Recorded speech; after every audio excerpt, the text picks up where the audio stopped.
in the Middle East, our closest Arab ally is Saudi Arabia, our close ally throughout the Cold War. What's the chance that Saudi Arabia is going to help us advance liberty and hope? I mean, obviously, the answer is zero. And if we were to try to democratize Saudi Arabia, the likely result would be something like what we saw in the Arab Spring in 2011, quite a chaos and death rather than freedom and liberty and prosperity. Now, I came into the White House as an aide with a very clear notion, which I'm going to express here even clearer in a moment, that Iran was an enemy of the United States. But that's not the way it presents itself to you when you're in the White House. Because the Iranians and the Syrians, they're great whisperers.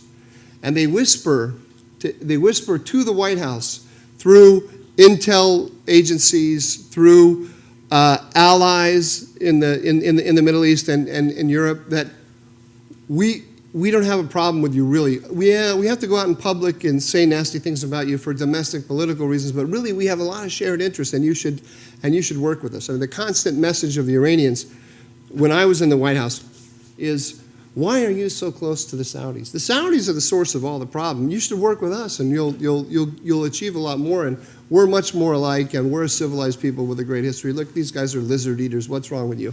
So if you don't come in with a clear template, if you don't come into the White House already with a clear template of good guy, bad guy, there's nothing that you're going to see in the intelligence or in the diplomatic correspondence that's going to necessarily sort all of that out for you. It's an intellectual effort that has to take place really before you ever have any responsibility. The Iranians are moving into Yemen. And we are criticizing the Saudis. Maybe not the administration as much, but in Congress, the criticism of the Saudis is at levels we've never seen before because of their war in Yemen, which is to stop the Iranians from setting up a Hezbollah-like force among the Houthis. The Houthis already have missiles that can hit Riyadh, G8 capital. The Iranians can hit through proxies in Yemen. We are not a major threat to our enemies, and we are not much help to our allies. This is an unfortunate position to be in. The primary enemy is Iran, or more broadly, the Iranians and the Russians, especially working together, and they need to be contained. And what we should see our role as in the region is containing the most powerful and malevolent actors who want to do us harm, and that is the Iranians and the Russians. The Russian power in the region is built on the Iranians. If we take care of the Iranians, we are, in effect, taking care of the Russians. So I say focus on the Iranians and work with states and solve the counterterrorism problem within the context of the alliance with the states, that there is no such thing as a constructive Iranian policy. They don't have the tools and the capacity to build anything. They can destroy.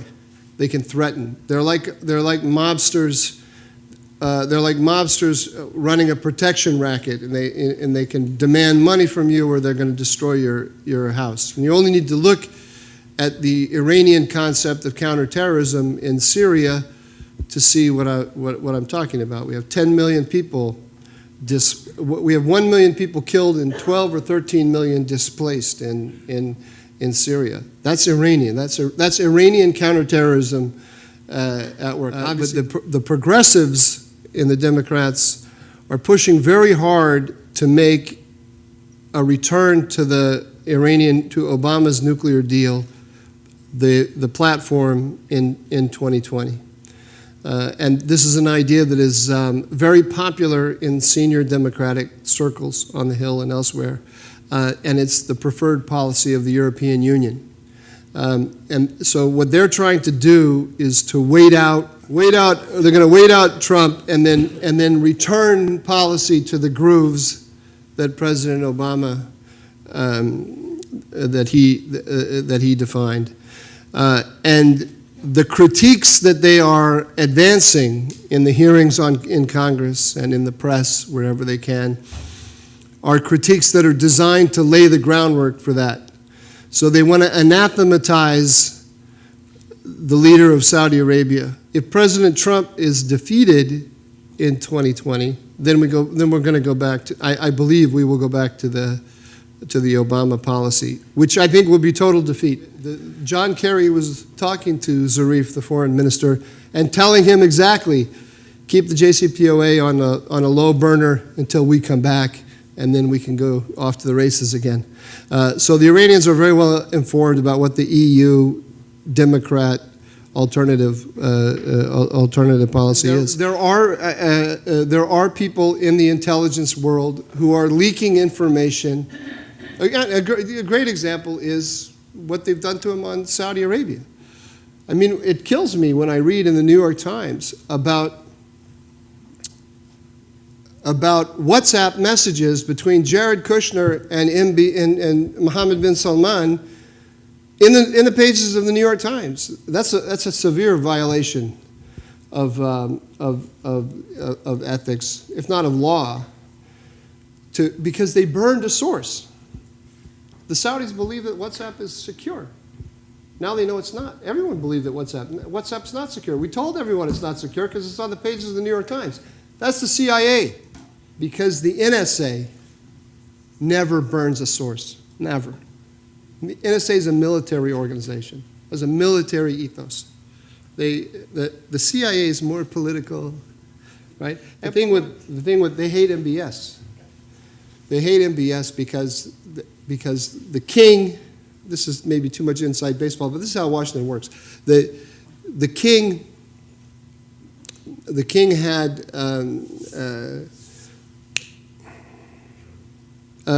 Mohammed bin Nayef was the head of intelligence for years, and he was very close to CIA. And Mohammed bin Nayef was designated as crown prince. And the king moved Mohammed bin Nayef out and moved MBS in as crown prince. It was a huge blow to the CIA because they had been cultivating Mohammed bin Nayef for years. They had great relations with him, and they thought he's going to be on top and we're going to run the U.S.-Saudi relationship. We're going to be in the driver's seat. And then MBS made a special relationship with Jared Kushner. So suddenly, the favorite son in the family business has got this relationship, and we, the CIA, we're cut out. Bob Corker screaming that he's got information about the horrible things that MBS has done because he's been empowered by the terrible Trump administration, and so it becomes. There's a CIA bureaucratic agenda being followed, and then there's an anti-Trump agenda being followed, and the intel people who are doing that are violating the law.